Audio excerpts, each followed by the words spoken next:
Welcome back to Hannity. There are new developments regarding the violence on the streets of Cairo. At least 51 people were killed and 435 were injured during clashes outside the Republican Guard building earlier today. There are conflicting reports on how the violence began, with the Muslim Brotherhood supporters of ousted President Mohamed Morsi saying they came under attack by the Egyptian military. However, the military claims they were fired upon first. According to Reuters, the Muslim Brotherhood has called for more protests on Tuesday, and earlier today, the Obama administration addressed the ongoing bloodshed, saying that it is not taking sides at this time. And Press Secretary Jay Carney also addressed the growing calls for the U.S. to stop sending foreign aid to Egypt. Watch. President Obama made clear our deep concern about the decision made by the Egyptian armed forces to remove President Morsi from power and to suspend the Constitution.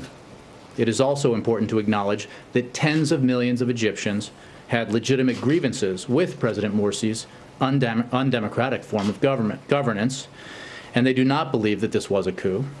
Indeed, they were demanding a new government. I think it would not be in the best interests of the United States to immediately change our assistance programs to Egypt.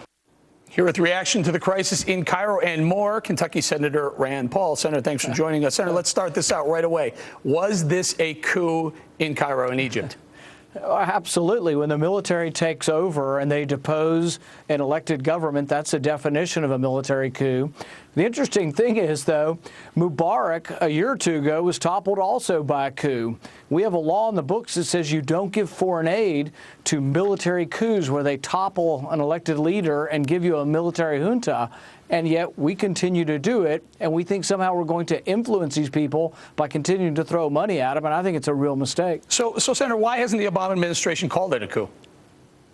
You know, I think they're confused on this. They, like so many supporters of foreign aid, think that that's how we buy friendship around the world and that's how we influence people.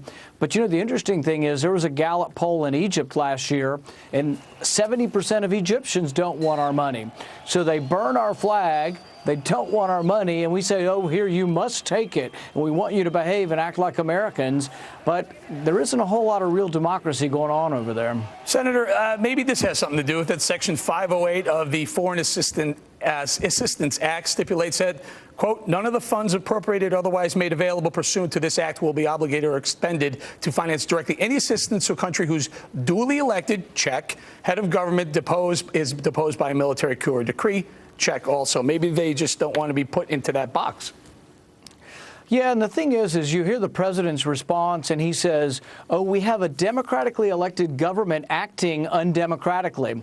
Well, democracy is where people vote and the majority wins. We have something different in our country. We have a democratic republic where the majority gets to decide policy within the constraints of the Constitution.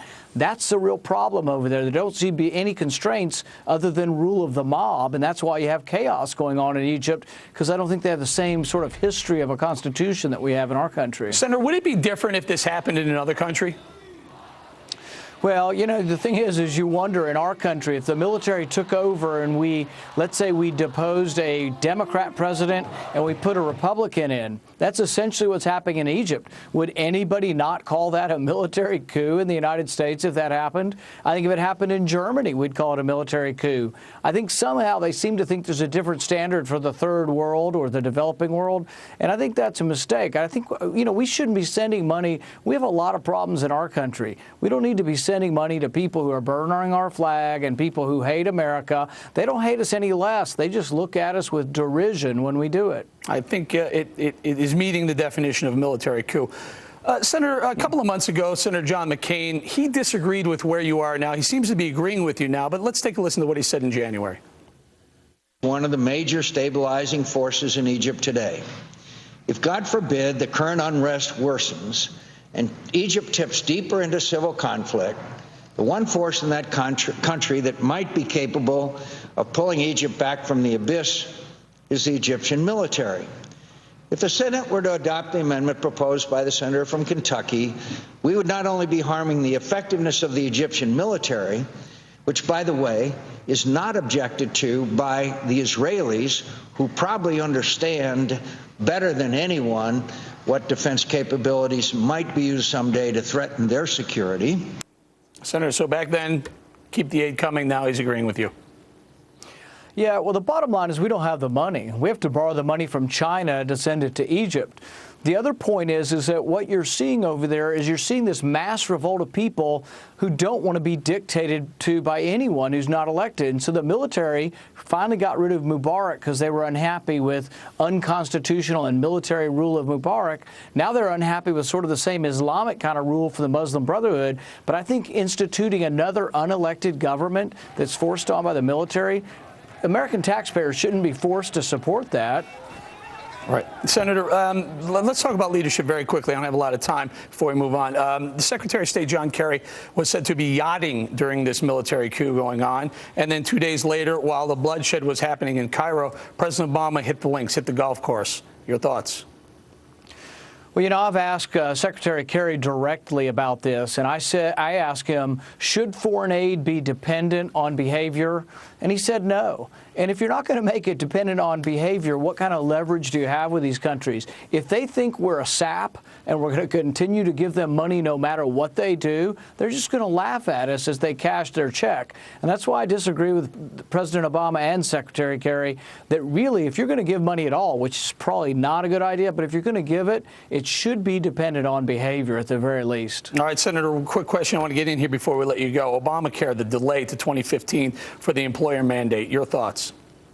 I'm for a permanent delay, and a permanent delay would sit real well with the American people. I'm afraid this is going to cost us a fortune. Individually, I have no idea what my insurance is going to cost. I think it's going to be a real problem. I think we're going to lose jobs, and the people they intended to help, the people who are poor and struggling and don't have insurance, I think what they will have after this is they may not have a job. All right, Senator, one quick question before we let you go. Governor Perry from Texas announced that he will not seek re-election as governor, maybe looking towards 2016. Do you want to welcome him to the fold? Are you announcing your run? Well, I don't know about what I've decided yet, but if Governor Perry decides to run for president, I think there are 3 good reasons he could be president. You know, Texas is a big, successful state. He's a long-term governor. Oh, and I can't remember the third one, but... That's very good. Very good, sir. Well done. Well done. We say thank you to Senator Rand Paul. Thank you for your time tonight. Very good. Coming up.